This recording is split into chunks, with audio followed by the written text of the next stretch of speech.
Hey guys, this is Tabish from science tutorial coaching classes New Delhi. आज हम study करेंगे chemistry में class 10th chapter first chemical reaction and equation. First point है chemical reaction. Chemical reaction के दो part होते हैं। पहला वो पार्ट होता है जो रिएक्शन में पार्टिसिपेट करता है, जिसे रिएक्टेंट्स कहते हैं, और दूसरा वो पार्ट होता है जो प्रोड्यूस होता है, उसे प्रोडक्ट कहते हैं। तो केमिकल रिएक्शन, अब इसे सिंपल बोल सकते, जब दो या दो से ज्यादा एलिमेंट और कंपाउंड रिएक्शन करते हैं, रिएक्शन कर नए प्रोडक्ट बनाते हैं, ऐसे रिएक्शंस को केमिकल रिएक्शंस कहा जाता है।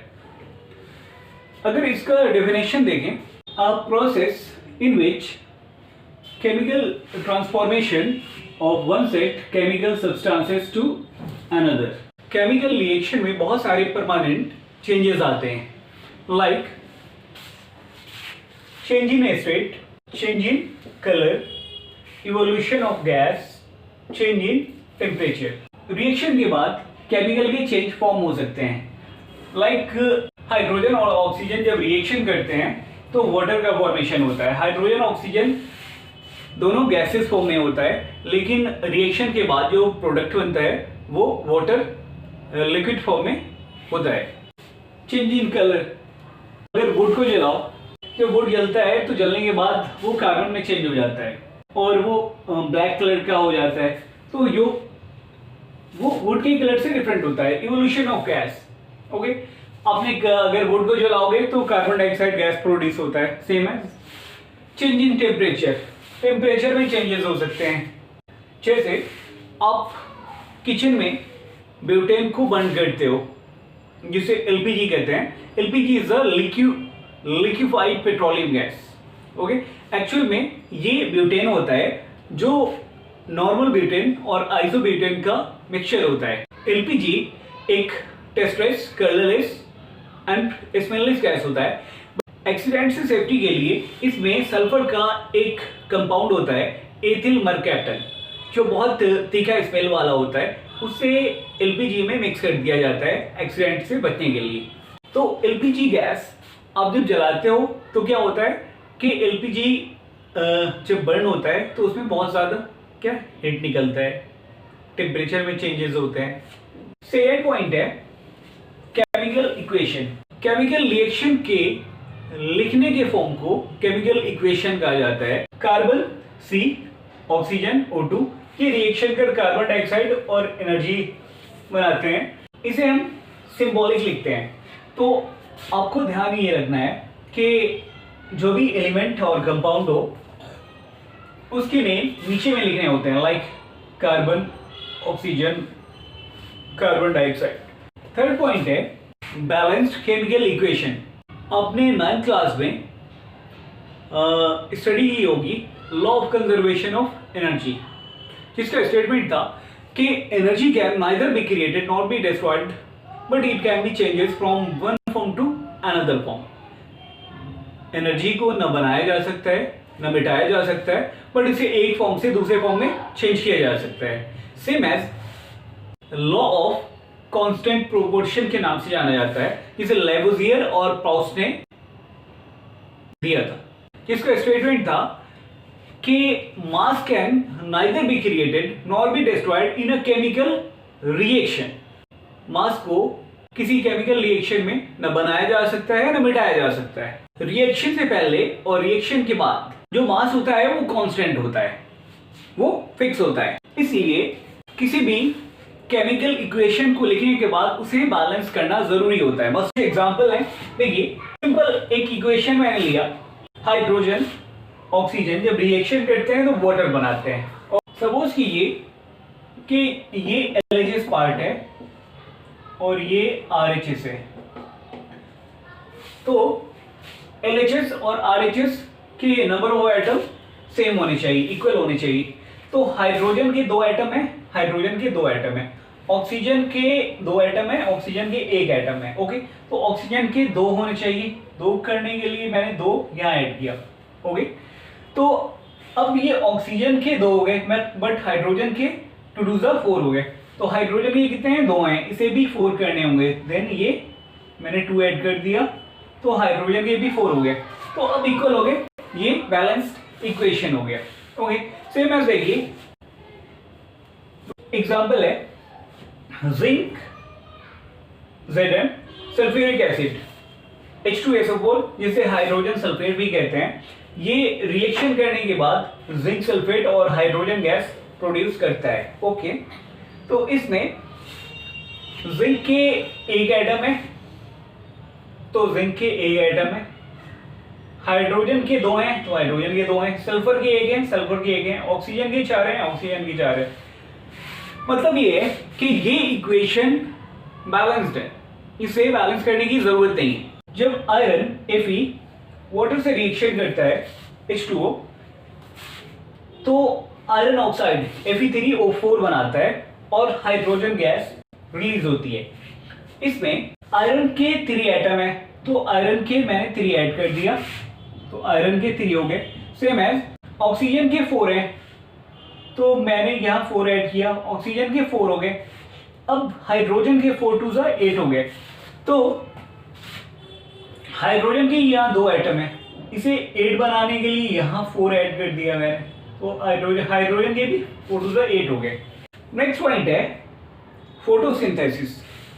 जितने भी ग्रीन प्लांट होते हैं उनकी पत्तियों में एक सेल होता है जिसे क्लोरोफिल कहा जाता है, और ग्रीन प्लांट एयर से कार्बन डाइऑक्साइड, जमीन से वाटर लेकर सनलाइट के प्रेजेंट में एक प्रोसेस करते हैं और फूड बनाते हैं। इस प्रोसेस को फोटोसिंथेसिस कहा जाता है। ग्रीन प्लांट्स बॉडी के अंदर खुद फूड बनाते हैं, इसलिए इन्हें ऑटोट्रॉप्स भी कहा जाता है। इसके हमें केमिकल इक्वेशन देखने हैं, carbon dioxide CO2, water H2O, chlorophyll और सनलाइट के प्रेजेंट में ये ग्लूकोज बनाता है, ग्लूकोज C6H12O6, और ऑक्सीजन रिलीज होती है और वाटर बनता है।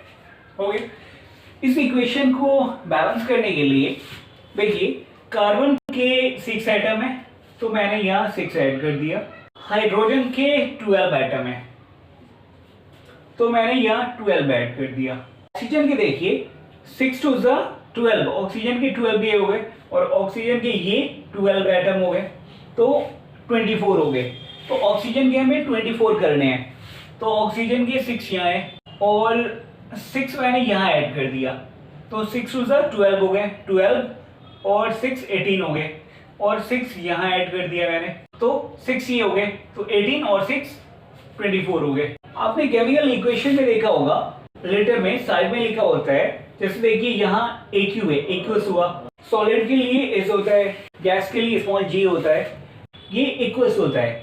एक्वस सॉल्यूशन ऐसे सॉल्यूशन होते हैं जिनमें वाटर के साथ सब्सटेंसेस घुले होते हैं। एक्वस सॉल्यूशन को आप बोल सकते हो अ water solution containing dissolve substances, इसे एक्वस सॉल्यूशन कहा जाता है। इसका बेस्ट एग्जांपल है कैल्शियम हाइड्रोक्साइड CaOH2, वो चूना जो पान में लगाकर चूना चूना खाते हैं ना, वो चूना, वो होता है, ये बेस्ट एग्जांपल है। एक्चुअल में ये एक्वस होता है क्योंकि ये वाटर में डिसॉल्व होता है। देखिए नेक्स्ट देखने हैं types of chemical reactions. Chemical reactions different type of होते हैं। फर्स्ट है कॉम्बिनेशन रिएक्शन, नाम से ही पता चलता है कि कंबाइन होना। कॉम्बिनेशन रिएक्शन को आप इसका डेफिनेशन देखते हैं, सभी डेफिनेशन में आप ये ऐड कर देना कि combination reaction is a type of chemical reaction. तो टाइप ऑफ केमिकल रिएक्शन कौन है, मैं इसे शॉर्ट में समझाऊंगा क्योंकि ज़्यादा लॉन्ग याद रखना मुश्किल होता है और शॉर्ट में आप इजी याद रखें। Where 2 or more elements or compounds combine to form a single compound, मतलब ये साफ है कि 2 एलिमेंट और कंपाउंड्स जब रिएक्शन कर एक सिंगल कंपाउंड फॉर्म करते हैं तो इस रिएक्शन को कॉम्बिनेशन रिएक्शन कहा जाता है। For example calcium oxide CaO, जब ये वाटर से रिएक्शन करता है तो calcium hydroxide CaOH2, calcium oxide को क्विकलाइन भी कहते हैं और कैल्शियम हाइड्रोक्साइड को स्लैग लाइन भी कहा जाता है। सेम एज देखिए, हाइड्रोजन ऑक्सीजन रिएक्शन करने के बाद वाटर का फॉर्मेशन करते हैं, क्योंकि ये दोनों रिएक्शन में पार्टिसिपेट करते हैं, इसलिए इन्हें रिएक्टेंट्स कहा जाता है। क्योंकि वाटर बनता है इसलिए इसे प्रोडक्ट कहा जाता है। चैप्टर में एक पॉइंट है फॉर्मेशन ऑफ मार्बल। मार्बल का फॉर्मेशन कैसे होता है? आपने देखा कि जब कैल्शियम ऑक्साइड वाटर से रिएक्शन करती है तो कैल्शियम हाइड्रोक्साइड बनाती है, CaOH2, ओके, जिसे स्लैग लाइन करते हैं। जब ये कैल्शियम हाइड्रोक्साइड कार्बन डाइऑक्साइड से रिएक्शन करता है तो ये कैल्शियम कार्बोनेट CaCO3 और वाटर बनाता है। कैल्शियम कार्बोनेट को ही मार्बल कहा जाता है। इसका बेस्ट एग्जांपल है, आपने गांव में देखा होगा कि वाइट वॉशिंग की जाती है? तो उसके लिए वो मार्केट से स्टोन के फॉर्म में कैल्शियम ऑक्साइड CaO होता है, जिसे लाते हैं और पानी में मिला देते हैं। तो पानी में मिक्स करने के बाद उसमें बहुत सारा हीट निकलता है। रिएक्शन के बाद CaOH2 कैल्शियम हाइड्रोक्साइड बन जाता है। फिर उससे जो लेबर होते हैं वो एक ब्रश होता है, उससे वो वॉल पे पेंट करते हैं और पेंट करने के बाद एक थीन सा लेयर बन जाता है। वो लेयर एक्चुअल में कैल्शियम हाइड्रोक्साइड का होता है, CaOH2 का होता है। वो लेयर एयर में प्रेजेंट कार्बन डाइऑक्साइड से रिएक्शन कर मार्बल में चेंज हो जाता है। इस तरह से वॉल पे कैल्शियम कार्बोनेट मार्बल का लेयर बन जाता है, जो बहुत शाइनी और खूबसूरत दिखता है। ताजमहल भी मार्बल से ही बना हुआ है। सेकेंड पॉइंट है डिकम्पोजिशन रिएक्शन। इसका डेफिनेशन देखिए, where one reactants break down into 2 or more product. इसे मैं अगर लेटर से समझाऊं तो और इजी हो जाएगा। सपोज करो कि AB रिएक्टेंट है और जब इससे हीट करते हैं तो ये A और B में ब्रेक डाउन कर जाता है। तो देखिए इसका बेस्ट एग्जांपल, जैसे फेरस सल्फेट है FeSO4, ये सॉलिड फॉर्म में होता है और इसे जब हीट करते हैं तो ये फेरिक ऑक्साइड Fe2O3 और sulphur dioxide SO2 sulphur trioxide में ब्रेक कर जाता है। ये मार्बल कैल्शियम कार्बोनेट को हिट करने पे फिर से ये कैल्शियम ऑक्साइड और कार्बन डाइऑक्साइड में चेंज हो जाता है कि SO2 is a sulphur dioxide, SO3 trioxide. Same as एक एग्जांपल है P2O5 फास्फोरस पेंटाऑक्साइड। तो ये डाई ट्राई पेंटा ये क्या होता है ये समझ लें।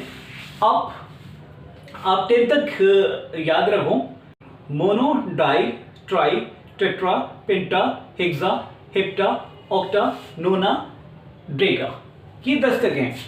तो क्योंकि देखिए एक एग्जांपल यहाँ पे CO is a carbon monoxide, क्योंकि ऑक्सीजन की एक एटम है, एक को मोनो कहा जाता है और एक क्योंकि एक लिखा नहीं जाता है इसलिए हम CO लिखते हैं। सेम एज 2 को डाई कहते हैं तो इसे सल्फर डाइऑक्साइड कहते हैं, 3 को ट्राई कहते हैं तो SO3 is a sulphur trioxide, 5 को पेंटा कहा जाता है इसलिए P2O5 is a phosphorus pentoxide. देखिए नेक्स्ट रिएक्शन है डिस्प्लेसमेंट रिएक्शन। थर्ड पॉइंट है डिस्प्लेसमेंट रिएक्शन। इसका डेफिनेशन देखिए, where element is replaced by another in a compound. Okay, later से एग्जांपल अगर देखो तो AB अगर C से रिएक्शन करता है तो ये A प्लस BC बनाएगा, मतलब A डिस्प्लेस हो जाता है। ओके, इसका एग्जांपल देखते हैं।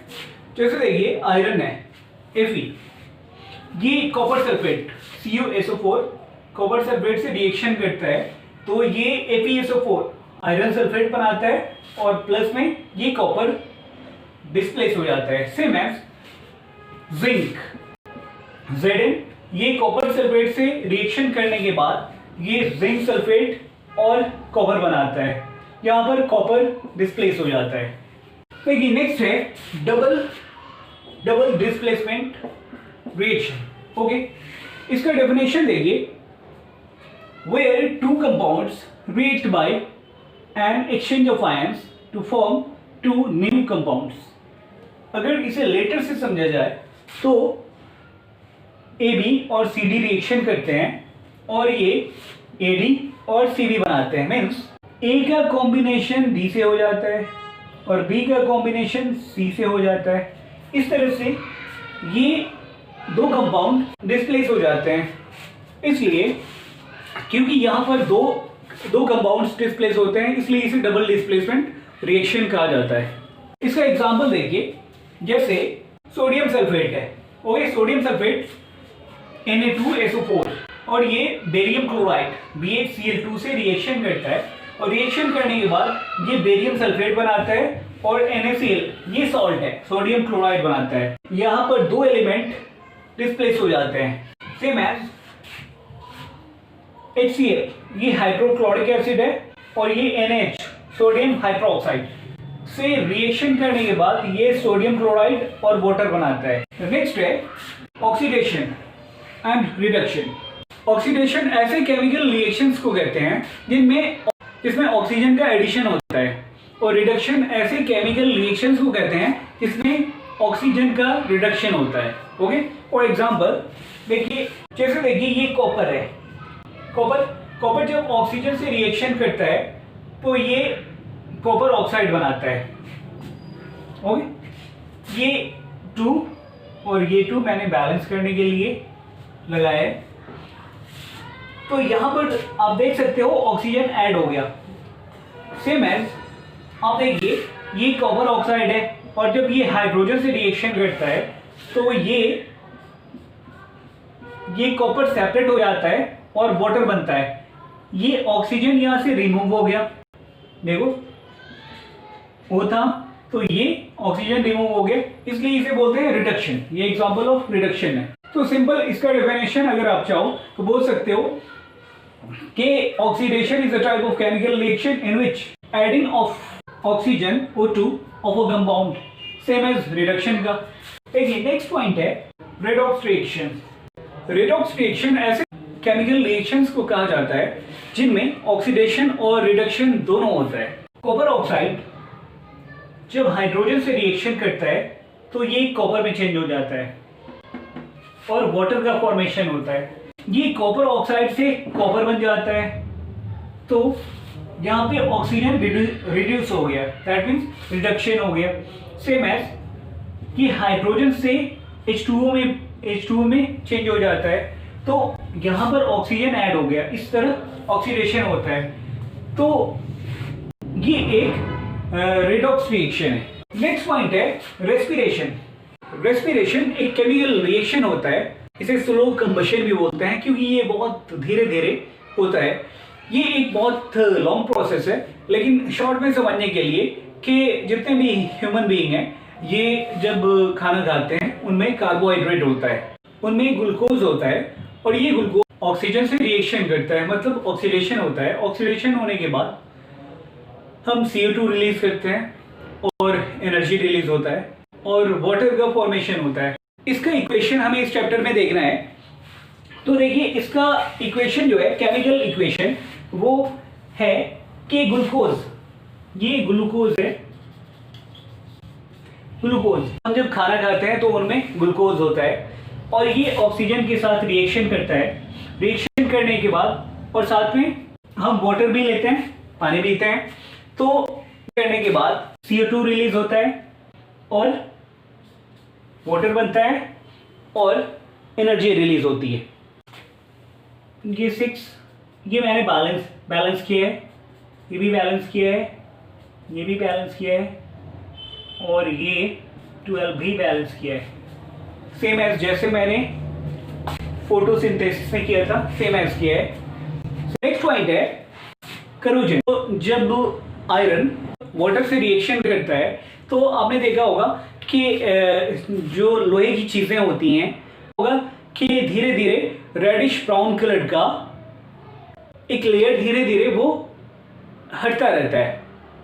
ओके, इसी को रस्टिंग ऑफ आयरन भी कहते हैं और इसी को करोजन भी कहते हैं। सेम एज ये आयरन में होता है, ये सिल्वर में भी होता है, सिल्वर ब्लैक हो जाता है तो वो करोजन की वजह से होता है। इसी तरह कॉपर में भी ग्रीन धब्बे हो जाते हैं तो वो भी, उसकी भी वजह करोजन होती है।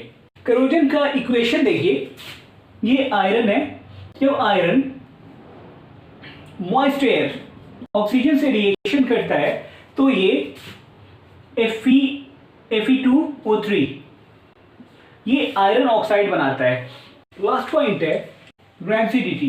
जब कोई भी खाने पीने की चीज़ें, ऑयली चीज़ें, स्पेशली ऑयली चीज़ जो होती है, जब वो ऑक्सीजन से रिएक्शन कर ऑक्सीडाइज हो जाता है तो इस प्रोसेस को रैंसिडिटी कहा जाता है।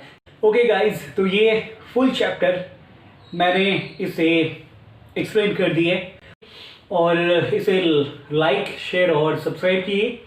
Thank you so much. Have a nice day. जय हिंद, जय भारत। Thank you.